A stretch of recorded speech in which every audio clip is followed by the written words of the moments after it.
আমাদের মতো মধ্যবিত্ত ফ্যামিলির মানুষদের কিছু কিনতে গেলে মাসখানেক আগে থেকেই কিন্তু সেটা ভাবতে হয় যে কী করে টাকা জোগাড় করব, কী করে কী করব।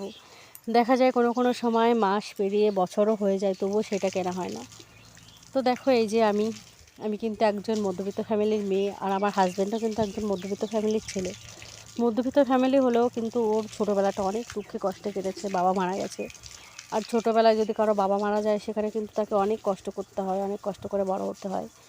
আর দেখো ওরও অনেক ইচ্ছা ছিল হয়তো ছোটোবেলায়, যেগুলো পূরণ করতে পারেনি। ও সবসময় চেষ্টা করে যাতে ওর ছেলের সেরকম কোনো অসুবিধা না হয়, ওর ছেলের বায়নাগুলো মেটানোর সবসময় চেষ্টা করে। তো দেখো এই যে অনেক শখ করে ছেলেকে সাইকেলটা কিনে দিয়েছিলাম।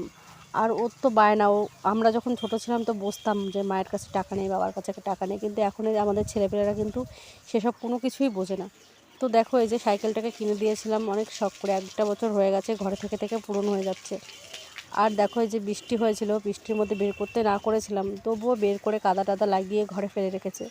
তো আজকে কাজটা সব কমপ্লিট হয়ে গেছে সকাল সকাল, তো ভাবলাম সাইকেলটাকে ধুয়ে পরিষ্কার করে একটু রোদে দিয়ে দিই। আর এখন তো গরম পড়ে গেছে, সকাল সকাল রোদ উঠে যায়। তোকে এই যে দেখো ধুয়ে একদম চকচক করে ফেলেছি। আর এই যে এখন একটু বাইরে রোদে দিয়ে দিলাম।